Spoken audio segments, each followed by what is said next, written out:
우리가 읽은 이 구절, 하나의 중심 구절로 삼아서 오늘 우리가 다룰 주제는 주일 성수에 대한 주제입니다. 우리가 사계명을 다루면서 약간 관계된 주제를 조금 벗어나서 오늘 이 주제를 다루게 되면서 이제 사계명을 마무리하려고 하는데요.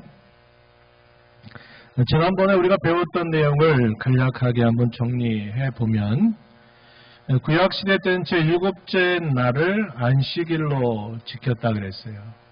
그리고 그 안식일이 신약시대, 특별히 그리스도의 부활 이후로는 그 안식일을 7째 날로 지키는 것이 아니라 첫째 날로 옮겨서 지켜요. 그리스도인들은 안식일을 안 지키는 게 아니라 안식일을 지키되 7째 날이 아닌 첫 번째 날로 옮겨서 이 날을 지킨다, 이렇게 아셔야 된다는 겁니다. 이 주일을 지키는 것은 어떤 의미가 있느냐? 하나님과 맺은 영원한 언약에 속하는 것이고, 그 언약의 중요한 표징으로서 우리가 주일을 지키는 것이다. 신앙인의 정체성을 가장 선명하게 드러내는 하나의 표시가 있다면, 성도는 주일날 하나님께 예배하는 자리에 사모하는 마음으로 참여하는 것에 있다. 이것이 정체성이다 하는 사실, 우리가 지난 시간 함께 나누었습니다. 그러나 단순히 우리가 예배 자리에 참여하는 것이 전부가 아니라 더 중요한 것은 이 예배를 통해서 또 이 주일을 보내면서 우리에게 무엇보다도 주님이 우리에게 주시는 참된 안식을 맛보는 것이 무엇보다 중요하다 그랬어요. 그리고 이 안식을 장차 우리가 영원히 누리게 될 그 안식을 소망하면서 오늘을 살아가는 중요한 의미가 있다 그랬습니다. 여러분들이 어떤 일들을 막 하고 있어요. 하고 있는데 도중에 안식하자 그러면 안식이 되든가요, 안 되든가요? 안식이 돼야 안 돼요. 잘 안 되잖아요. 그죠? 막 하다가 잠깐 힘들어가지고 숨을 좀 고른 다음에 다시 하던 일을 할 수는 있어요. 왜? 너무 힘이 드니까. 그런데 안식한다라는 말은 무슨 말을 담고 있냐면, 하던 모든 일, 계획했던 모든 일들이 다 완결되었다. 완성이 됐어요. 그리고 나서 그것으로부터 안식할 수 있는 거예요. 어떤 하고 있는 일들이 마무리가 안 되는데 안식한다 그래가지고 하면 마음에 그런 안식이 되지 않는 거예요. 잠깐 쉬었다 간다, 이런 의미지 그걸 안식이라고 말하지 않아요. 하나님께서 6일 동안 첫째 날부터 여섯째 날까지 모든 세계를 창조하시죠. 눈에 보이는 세계뿐만 아니라 보이지 않는 영적인 세계까지 6일 동안의 창조를 다 완성하셨어요. 뭐라고 말합니까? 창세기 1장 31절에 보니까 하나님이 보시기에 심히 좋았더라, 이렇게 말해요. 그리고 난 다음에 7째 날을 구별하셔서 7째 날을 안식하셨단 말이에요. 이 말은 6일 동안 하나님이 하고자 하시는 모든 일들이 다 완성이 돼서 마무리가 되었기 때문에 제 7째 날에 쉴 수 있다, 이 말이에요. 우리가 이 땅에서 살아가는 삶은 6일 동안 나름 주어진 삶의 자리에서 힘겹게 살다가 우리가 하루를 구별해서 드리죠. 물론 이것은 완전한 의미에서 안식이라고 말할 수는 없지만, 우리에게 6일 동안의 수고로웠던 삶을 멈춰서고 한 날을 구별해서 주님이 우리에게 주실 그 은혜를 기대하면서 그날을 쉬되 하나님과 함께 사귀고 교제하는 날들로 가져가면서 주님이 우리에게 주실 그 은혜를 다시 받아서 새롭게 하는 시간이 되는 거예요. 근데 그것은 온전하지는 않아요. 그래서 히브리서에 보면 성도에게는 참되고 영원한 안식이 남아있다, 이렇게 표현했어요. 남아있다. 이 말은 우리에게 있어 참되고 영원한 안식은 아직 우리에게 완전하게 주어진 게 아니라 이제 우리에게 주어질 것이다 라는 겁니다. 그래서 하나님께서 우리 인생들에게 안식일을 지키라고 하신 것은 궁극적으로 뭘 보여주느냐? 하나님이 이 역사를 시작하게 하신 그때로부터 역사를 경영하시고 그 역사 가운데 이루고자 하시는 최종적인 목표를 하나님이 다 완결 지으시고 나서 비로소 모든 것들의 참된 안식을 주실 것을 우리로 하여금 바라보게 하는 거예요. 그게 뭡니까? 주님이 다시 오시게 될 그날입니다. 그날 모든 것들이 다 완성이 되고 완결이 돼서 그때는 비로소 참된 안식을 경험하게 되는 날이 우리에게 약속되고 있고 우리에게 예비되어 있다는 거예요. 그래서 우리는 제가 아까 찬양을 드리고 있지만 한 주간 동안 세상 가운데 살면서 우리의 시야와 관심과 마음들이 이 땅에 속해 있는 것들의 마음을 많이 빼앗겨 살던 저와 여러분이 하늘의 안식을 기대하고 바라고 우리의 마음을 새롭게 하도록 이 주의를 잘 구별해서 지키는 것이 우리에게 대단히 중요하다 하는 겁니다. 그래서 이 안식의 의미, 그냥 무작정 아무것도 안 하고 쉬는 게 안식의 참된 의미가 아니라 하나님께서 우리에게 약속하신 것을 다 이루셔서 그야말로 진정한 쉼을 우리에게 바라보게 하시려고 이 안식일을 일주일마다 한 번씩 그것을 미리 조금씩 맛보게 하시려고 이 날을 구별하셨다 한 것입니다. 그게 우리가 지난 시간에 나누었던 내용이에요. 그렇다면 이런 안식을 우리가 이 땅에 살면서 어떻도록 힘을 기울여야 될까? 그것을 좀 더 구체적인 주제로 나누어서 주의를 성수하는 문제로 이 부분을 다뤄보겠다 하는 것입니다. 그래서 이런 주의 성수의 내용은 크게 두 가지입니다. 공적으로 우리가 어떻게 해야 될 것인가 하는 것이 하나고 또 하나는 개인적으로 혹은 사적으로 어떻게 할 것인가에 대한 것이 하나의 이야기입니다. 그래서 이 두 가지 이야기를 우리가 함께 나눠보도록 할게요. 먼저 공적인 일들은 어떻게 해야 되는가? 가장 중요한 포인트는 예배와 그 다음에 기독교적인 자비를 우리가 잘 드러내는 일에 이 주의를 구별해서 사용할 수 있도록 하자는 것입니다. 그거에 대한 세부적인 내용을 몇 가지로 정리해 봤어요. 한번 쭉 받으신 그 내용을 보시면 첫 번째, 두 번째, 세 번째, 네 번째, 다섯 번째 이렇게 이야기가 있죠. 첫 번째 이야기 한번 들어가 보겠습니다. 모이는 교회에 부지런히 함께 하라는 것입니다. 교회는 구원받은 성도의 공동체다. 이제 여러분들 많이 들어서 이제 아실 거예요. 그죠? 교회는 건물이 아니에요. 교회는 건물이 아니라 믿는 신자들의 회, 모임, 아니면 신앙 고백의 공동체, 함께 구원받은 성도들이 모여 있는 것을 우리가 이걸 교회라고 부른다 하는 거예요. 그리고 건물은 한참 뒤에 필요한 거예요. 왜? 우리가 예배하기 위해서, 우리가 모여서 함께 교제하기 위해서, 모여서 우리 다음 세대 신앙을 교육하기 위해서, 또 이런저런 선한 일들을 도모하기 위해서 우리에게 장소가 필요한 것이고 그 장소를 우리가 교회당이다. 주로 이 장소가 하는 중요한 일이 예배이기 때문에 우리가 예배당이다 이렇게 부르지 이것을 가지고 성전이다 부르는 것 아니에요. 성전 아니에요. 그리고 교회다 부를 때는 뭐라고요? 우리 구원받은 성도들의 모임이나 우리 구원받은 신자들을 교회라고 부른다. 이것을 꼭 여러분 기억하십시오. 모든 성도는 교회에 속하게 됩니다. 성도 개개인이 따로 있어도 교회에 속하고 성도가 함께 모여서 있어서도 교회에 속하게 됩니다. 그래서 흩어져 있다, 따로 개인으로 있다 그럴 때도 우리의 본질은 교회예요. 교회의 지체들이라는 거예요. 교회당이 있어야 교회에 있는 게 아니라 우리가 가정에서, 우리가 학교에서, 우리가 직장에서 있으면 거기가 곧 내가 교회로서 살아가는 현장이다 하는 거예요. 그래서 늘 얘기하듯이 그럴 때는 뭐라고 부르느냐? 흩어진 교회다. 그래서 여러분 6일 동안의 삶을 살아가는 자리는요.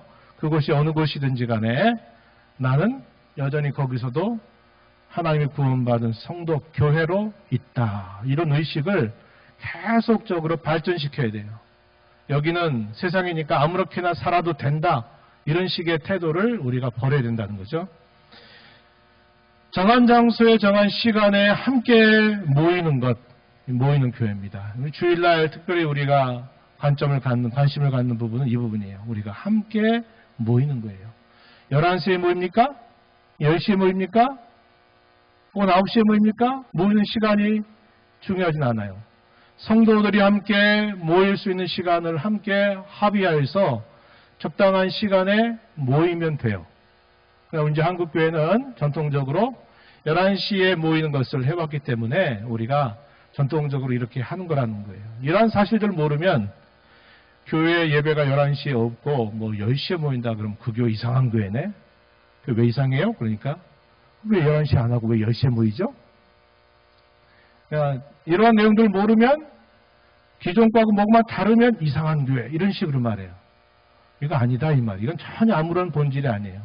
모이는 장소, 모이는 시간 이런 것들은 성도들이 가장 잘 모일 수 있는 시간을 잘 협의하여서 결정을 하면 돼요. 물론 괜한 오해거리가 되도록 무조건 다른 사람들과 무조건 난 다르게 간다 이런 식의 또 주장을 하면 안 되겠지만 이것은 결코 중요한 본질은 아니다 하는 겁니다. 여기서 우리가 모이는 교회라고 말할 때는 공적인 성격을 띠고 있는 것이에요. 모이는 교회 부지런히 함께하는 것 중요하다는 겁니다. 레위기 23장 3절 말씀 우리 한 목소리로 함께 소리내어 읽어봅니다. 시작. 엿새 동안은 일할 것이요 일곱째 날은 쉴 안식일이니 성회의 날이라. 너희는 아무 일도 하지 말라. 이는 너희가 거주하는 각처에서 지킬 여호와의 안식일이니라. 하나님이 그 날을 구별해서 그 날을 안식일이라 지정하시고 그 날을 지켜라 이렇게 말해요. 그날에는 다른 일들을 하지 말아라 이렇게 말씀을 하세요. 그래서 하나님의 명령이다 한 겁니다. 그럼 오늘 우리가 신약교회 속해 있는 저와 여러분 읽을 때는 어떻게 읽어야 되는 거예요? 문자대로 신앙 지킨다 그래가지고 일곱째 날에 그 날을 지켜야 된다고 말하면 그건 난센스다 이 말이에요. 우리는 일곱째 날이 아닌 첫째 날을 거룩한 안식일로 지킨다. 이것을 여러분이 기억하시면 되겠어요. 사도행전 초대교회의 모습을 우리가 잘 읽을 수 있는 부분은 사도행전 2장에 나타나고 있는 부분인데요. 사도행전 2장 42절 말씀에 이런 말씀이 주어집니다. 그들이 사도의 가르침을 받아 서로 교제하고 떡을 떼며 오로지 기도하기를 힘썼다. 그들 누굽니까? 모이는 교회로 공적으로 있는 거예요. 그렇죠? 그것을 말해서 그들이 뭐 했어요? 가르침을 받았다. 쉽게 말하면 설교를 들었다. 이렇게 이해하면 되겠고 서로 교제하고 떡을 했다. 이 말은 성찬에 그들이 참여했다 하는 말로 표현되고 기도하기를 힘썼다. 함께 합심으로 기도하였다. 이런 표현입니다. 조금 뒤로 46절 가서 보면 이렇게 말해요. 날마다 마음을 같이하여 성전에 모이기를 힘쓰고 집에서 떡을 떼며 기쁨과 순전한 마음으로 음식을 먹었다. 모이기 힘썼다 그래요? 모이기를 힘썼다. 당시에 예루살렘 성전을 말하는 것입니다. 거기에 모이기를 힘썼다. 집에 가서는 떡을 떼면서 순전한 마음, 기쁨으로 음식을 먹기도 했다. 그래서 초대교회도 보게 되면 그들이 함께 공적으로 모이는 때가 있고요. 그들이 각각의 자리로 흩어져서 흩어진 곳에서 조금 작은 단위로 또 모임을 가졌다는 걸 알게 되죠. 그래서 오늘날 이런 것들을 익숙한 표현으로 바꾸면 오늘날 소그룹 모임들 혹은 오늘날 구역 모임들 그래서 구역의 식구들이 함께 모여서 거기서 말씀 안에서 함께 교제하고 나누고 신학을 북돋아주고 기도하고 하는 일들을 하는 것이. 그래서 초대교회 성도들은 이 두 가지의 면들을 서로 공유했다는 거예요. 함께 모든 신자들이 함께 모여서 함께 하나님 앞에 예배하는 일을 하고 또 하나는 작은 단위로 이렇게 모임을 통해서 계속적으로 그들의 신앙을 독려하는 형식의 모임을 가져왔다는 거예요. 그걸 잘 보여주고 있는 것입니다. 히브리서 10장 25절 말씀 우리 한 목소리로 읽어봅니다. 시작. 모이기를 피하였던 사람들의 습관과 같이 하지 말고 오직 권하여 그날이 가까움을 볼수록 더욱 그리하자. 뭐라고 얘기합니까? 좋은 습관이 아니라 나쁜 습관. 좀 편한 대로, 자기 좋은 대로, 자기 하고 싶은 대로 하는 이런 좋지 않은 습관들을 따르지 말고 어떻게 하라고요? 그날이 가까움을 볼수록, 주께서 약속하신 그날이 다가옴을 볼수록 더욱더 서로 격려하고 권하여서 모이기를 힘쓰도록 해라. 이렇게 말씀을 합니다. 오랜만에 맞는 황금 같은 연휴에, 그죠? 금요일 저녁 시간부터, 그러다 보니까 믿지 않는 사람들은 이런 연휴가 또 있겠느냐 해가지고 막 이제 비가 와도 어디로 저것으로 막 왔다 갔다 하죠. 근데 안타깝게도 꼭 이런 연휴들이 끼면 딱 성도들의 그 회집하는 정도를 봐도 확실히 영향이 드러나요. 그죠? 그러니까 그런 부분들, 뭐 아주 불가피한 어떤 경우가 있을 수는 있겠지만, 성도는 구별의 표를 하나님 앞에, 사람 앞에 잘 드러내는 것이 주의를 구별을 해서 그날을 지켜가는 신앙의 자세를 가져야 한다는 겁니다. 우리의 본성은요, 내버려두면 저절로 좋은 곳으로 가지 않아요. 마치 뭐가 같느냐, 가끔 비유하듯이 비가 바깥에 내리고 있는데 비가 하늘에서 떨어지는 이 비가 지붕 위에 딱 떨어지게 되면 그 떨어지는 순간 지붕에 기울어진 곳을 향해서 그냥 떨어지자마자 흘러내려요. 만약에 그 물을 떨어지지 않게 하느냐고 하면 어떻게 될까요? 그 지붕에다가 양동이나 그 떨어진 곳에 뭘 대고 있어야 돼요. 그걸 안 되면 물이 저절로 딱 떨어졌는데 거기 그다리 멈춰 있거나, 혹은 더 불가능한 일, 떨어진 물이 갑자기 위로 올라간다든지 이런 일은 없어요. 사람의 본성은요, 우리의 본성, 우리의 마음을 잘 절제하고 다스리지 않으면 저절로 내버려둬서 하고 싶은 대로 하라고 해보세요. 그럼 어디로 가는 줄 아세요? 항상 죄와 가까이 만나는 곳으로 향하게 돼 있어요. 하나님과 가까이 만나는 쪽으로 나도 모르게 가질 않아요. 우리가 열렬하게 사모한다든지 하나님을 사랑하는 마음이 너무나 뜨거워서 그냥 내버려둬도 그냥 하나님을 찾아가는 경우는 예외가 되겠지만, 그렇지 않은 경우에는 가만 내버려두면 항상 하나님으로부터 멀어진 쪽으로 생각도 가고 행실도 가게 돼 있어요. 그래서 노력이 필요합니다. 절제가 필요하고 또 훈련이 필요한 것이 바로 이러한 신앙의 모습이다 하는 것이죠. 두 번째, 말씀의 봉사와 그 봉사를 위한 교육을 계속 해야만 한다는 겁니다. 말씀의 봉사를 맡은 직분은 목사의 직분이죠. 목사가 말씀의 식탁에서 성도들에게 말씀을 나누어 주는 것을 우리가 말씀의 봉사라고 말하는데요. 구약의 안식일을 지키는 데 있어서 가장 중요한 것이 뭐냐면 그 언약의 말씀이 중요해요. 그 말씀이 없이 그저 제사만 제물 가지고 드리면 되는 게 아니에요. 그 제물을 드리는 중에 주어진 하나님의 약속의 말씀을 배제하고서 그저 제물만 잘 가져와 드리면 무조건 제사가 되는 게 아니에요.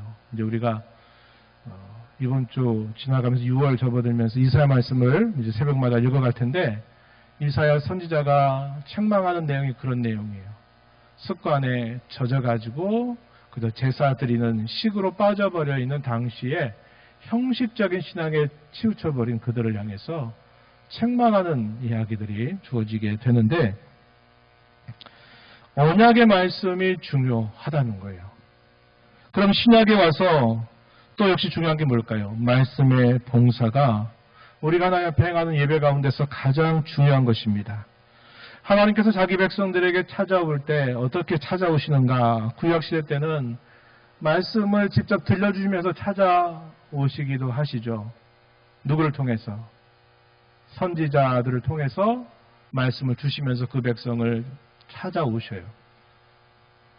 마찬가지로 신약시대에도 하나님께서 자기 백성들을 만나러 오실 때 어떻게 찾아오시는가? 말씀과 함께 찾아오세요. 그럼 그 말씀이 어디서 선포됩니까?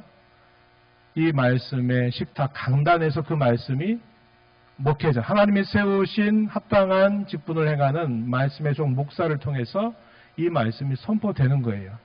그래서 이 말씀을 들으면서 하나님이 내게 주시는 은혜가 무엇인가를 내가 발견해내고, 하나님께서 혹 내게 뭔가 내가 잘못되고 있는 것들을 또 발견케 하시면 그것을 내가 기억하고, 그래서 그 말씀에 대하여 내가 잘 반응하는 자세를 갖는 것이 대단히 중요해요. 그것이 하나님을 만나는 길이에요.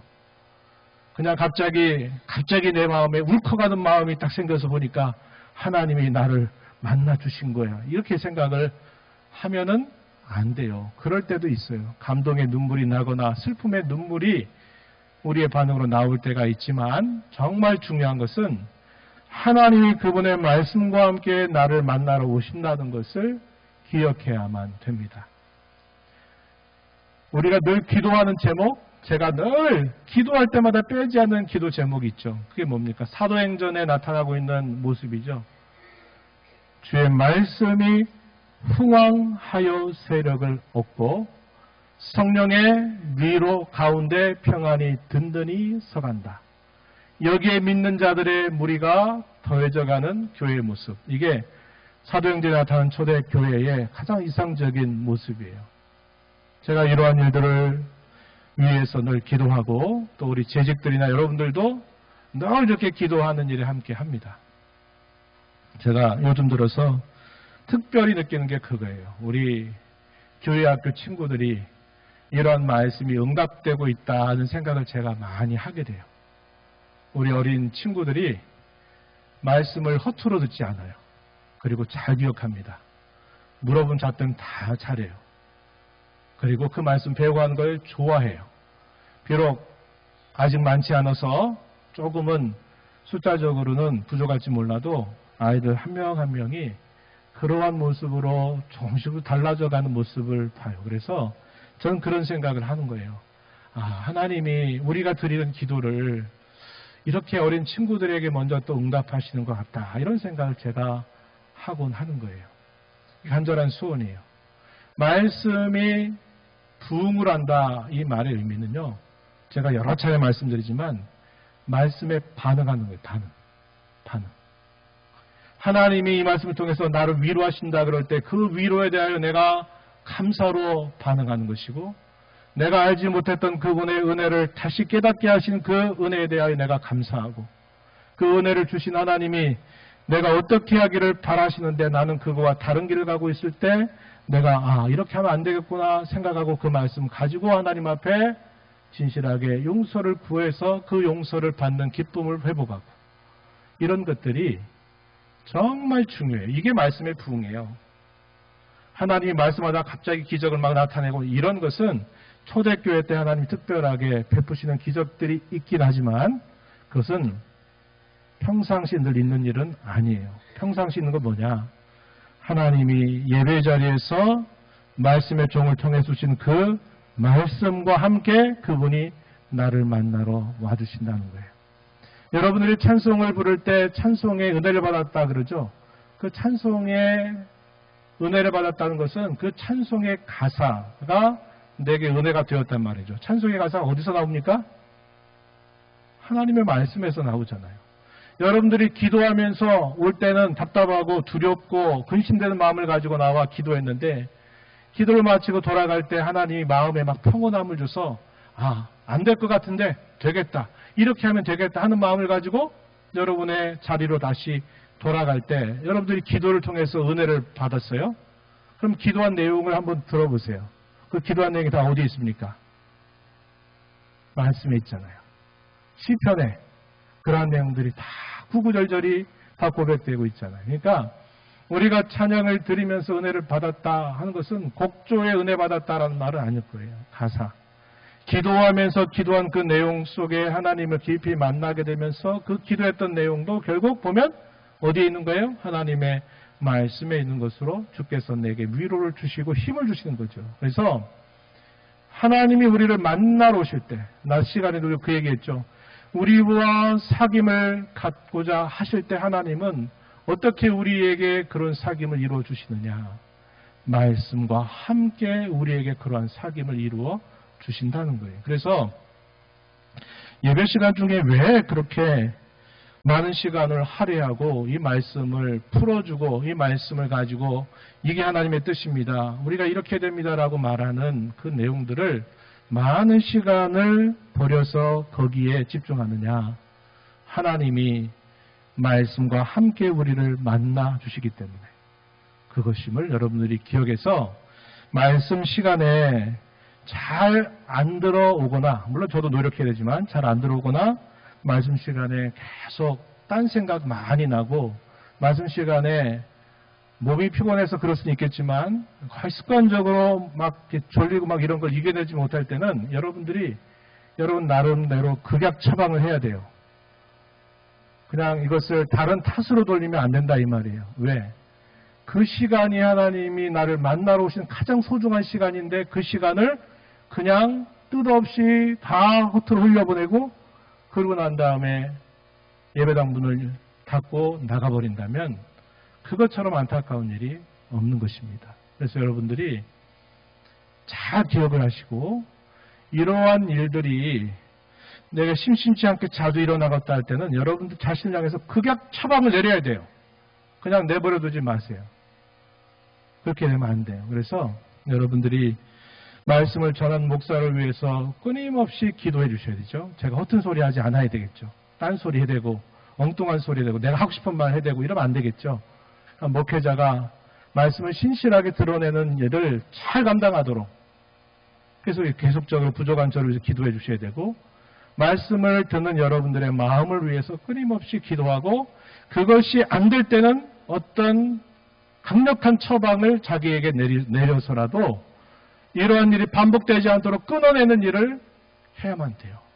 이것이 중요한 일이다 하는 것을 여러분들이 꼭 기억하시기 바라고 교회 가운데서 이런 말씀을 수준두는 그런 사람들은 역시 사람이기 때문에 부족함이 많을지라도 그러니까 더 많이 기도해줘야 된다는 거예요. 기도하고 이런 말씀의 정도를 잘 양육할 수 있는 이런 교육들도 우리에게 중요하죠. 그래서 이러한 이들을 또 성도로서 잘 기도하고 또 키워주는 데 힘을 보태는 것은 대단히 중요한 일이고 그 유익은 결국 자신에게로 돌아가게 되어 있다 하는 것을 꼭 기억해 주시기 바랍니다. 디모데후서 3장 15절 말씀에 보면은 교회를 뭐라고 비유적으로 설명하느냐 집으로 묘사했어요. 끝부분에 보면 이 집은 교회를 이렇게 표현했어요. 이 집은 살아계신 하나님의 교회요 진리의 기둥과 터다. 교회는 뭐냐? 하나의 건물로 비유했는데 건물을 지으려고 하면 기초가 탄탄해야 되죠. 그리고 기초를 잘하고 거기에 분명하게 든든한 그런 재료들로 이 뼈대를 세워야 돼요. 교회를 하나님의 집으로 비유해서 진리가 터가 되고 기둥이 된다고 말하는 게 무슨 뜻이겠어요? 하나님의 교회는 주의 말씀의 터 위에 주의 말씀을 기둥 삼아 세워지는 집이어야 된다. 이겁니다. 이게 빠져버리면 아무 소용이 없어요. 아무리 많은 일을 하는 것도 중요하지 않고 많은 사람들이 모이는 것도 중요하지 않아요. 더 중요한 것이 바로 주의 교회가 진리를 터로 기둥으로 삼아서 세워지는 집이 되고 내가 그 교회를 이루는 하나의 든든한 지체가 되는 일이 중요하다. 이런 상황에서 숫자가 많고 많은 신자들이 함께 할 수 있다면 더없이 좋은 것이죠. 그래서 이러한 교회의 특성이 있다는 것을 기억해야 되겠고요. 디모데후서 2장 2절 말씀에 보면은 바울 사도가 디모데에게 목회 서신으로 준 이 편지 가운데 이런 말하죠. 내가 많은 증인 앞에서 내게 들은 바 사도로부터 가르침 받았던 이 교훈을 충성된 사람들에게 부탁해라. 이게 무슨 말이겠어요?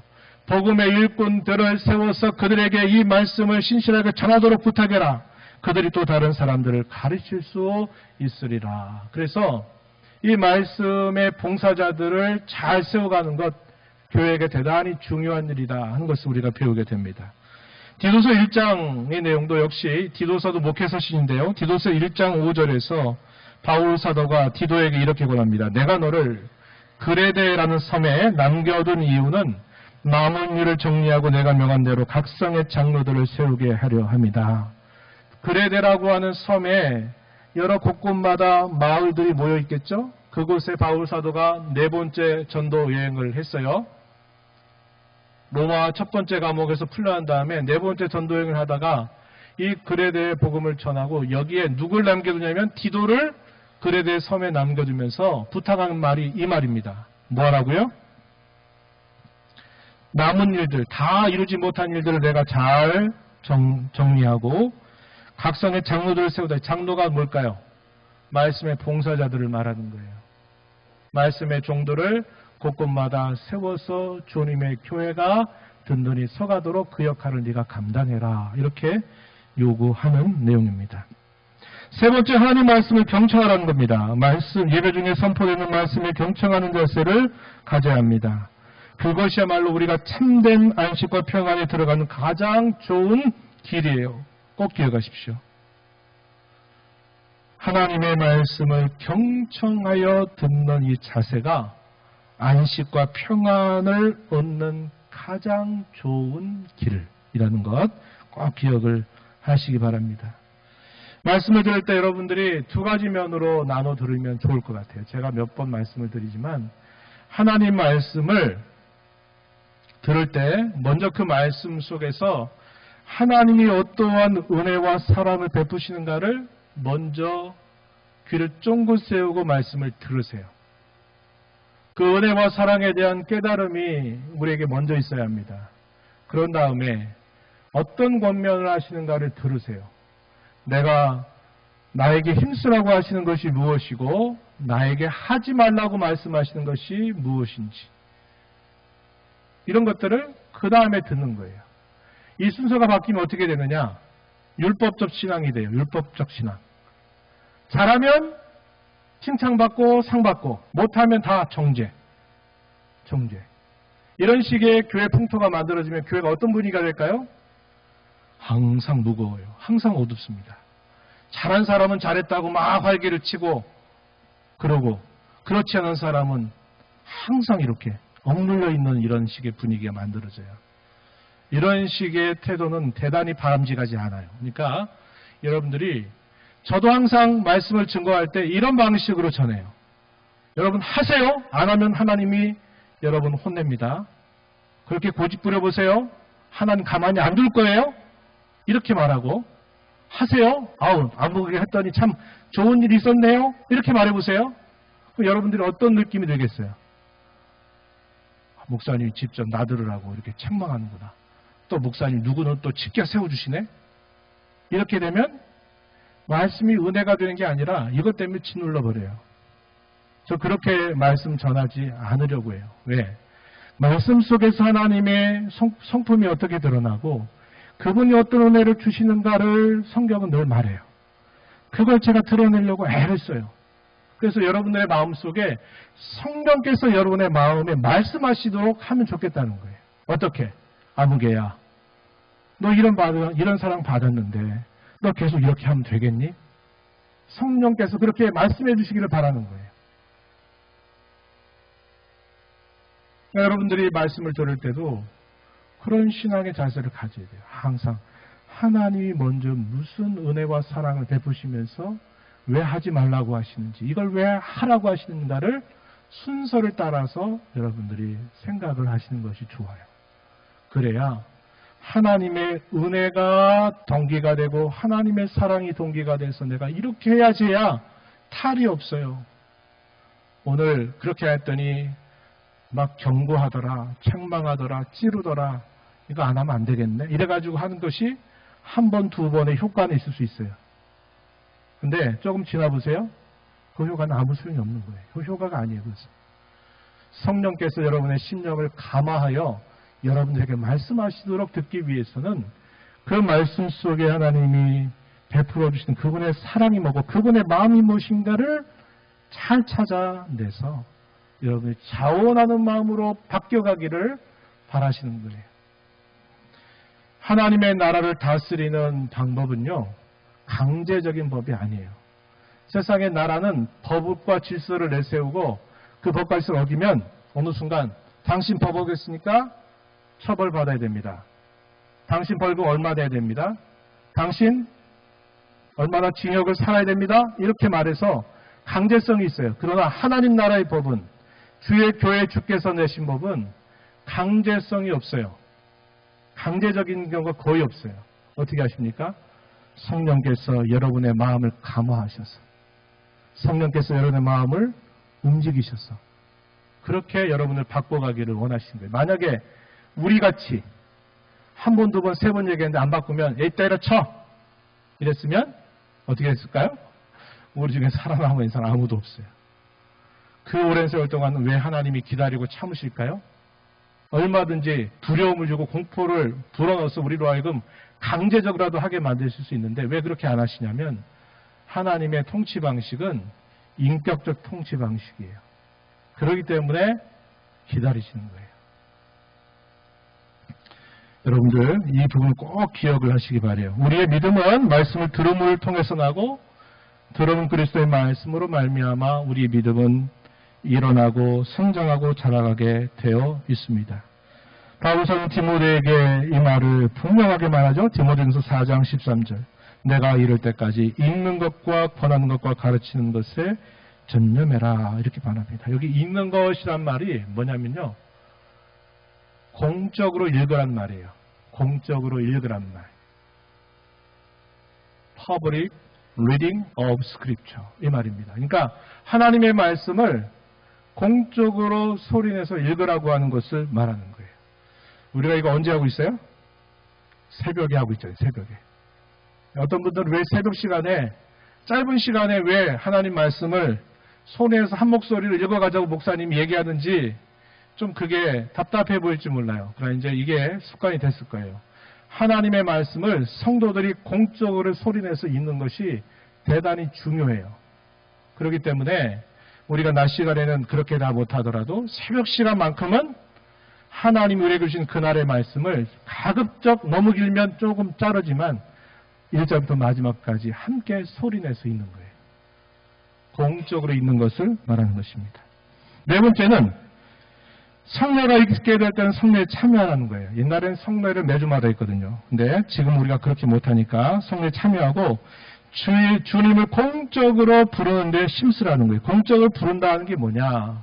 제가 가로 안에 넣어놨죠? 뭐 하는 겁니까? 찬양 드리는 것, 기도하는 것. 이것이 공적으로 주님을 부르는 것이다 하는 겁니다. 자, 성경 구절 확인해 보시고 다섯 번째는요. 기독교적인 자비예요. 가난한 사람들에게 기독교적인 자비를 행하라고 하시는 교훈입니다. 긍휼과 자비를 늘 하나님께 받아 살아가고 있는 저와 여러분은 내게 주시는 그 긍휼과 자비를 생각하면서 다른 형제와 자매들을 향해서 그러한 긍휼과 자비를 실천하고 베풀도록 힘을 써야만 된다는 거예요. 어떤 경우 병상에 있는 성도들을 찾아가서 기도하고 위로하는 일. 우리가 코로나 때 접어들면서 이 일을 멈춰서 하지 못하고 있는데 주일날 같은 경우에 그전에는 거의 매주마다 아니면 격주마다 병원에 입원 중에 계신 성도님들을 찾아갔어요.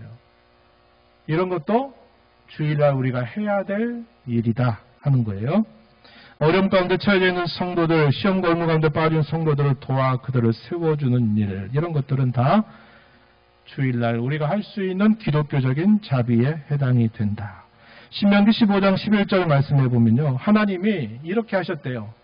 항상 우리가 살고 있는 그 모든 곳에는 부유한 사람이 있는가 하면 가난한 사람들을 일부러 두셨대요. 뭐 하라고?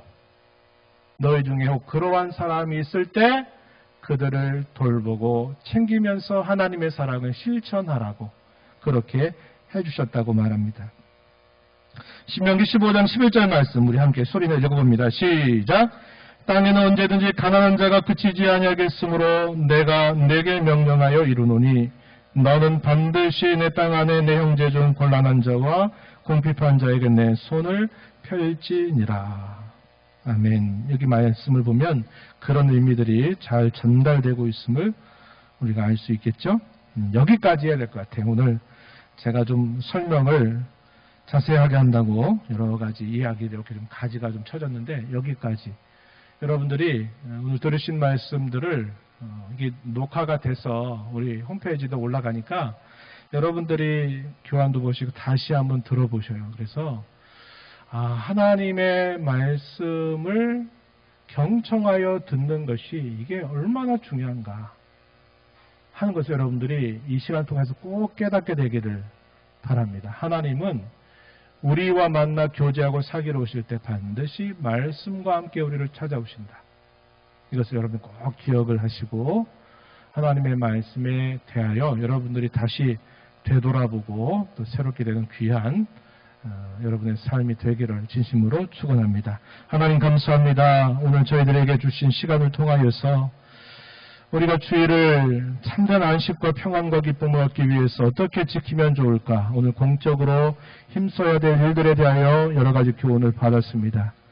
우리의 본성대로 하고 싶은 대로 내버려 둔다면 우리는 끊임없이 하나님께 가까이지는 삶이 아니라 하나님으로부터 멀리 도망쳐가는 삶인 줄 언제나 기억하게 하셔서 주님이 저에게 이런 말씀을 주실 때 저희가 이런 말씀을 받아서 절제하고 조심하고 훈련하고 열심을 내는 저희의 신앙의 걸음이 되게 하옵시고 특별히 저희들이 주께로부터 주시는 참된 하늘의 안식과 평안과 신령한 기쁨을 얻기 위해서는 무엇보다도 예배 가운데 선포되는 하나님의 말씀을 잘 듣고 그것을 양식으로 삼는 일이 중요함을 교훈하여 주셨사오니 지나간 삶을 되돌아보고 마음을 새롭게 하여도 하나님을 더 가까이 숨겨가는 저희 모두가 되게 주옵소서. 예수님 이름으로 기도하옵나이다. 아멘.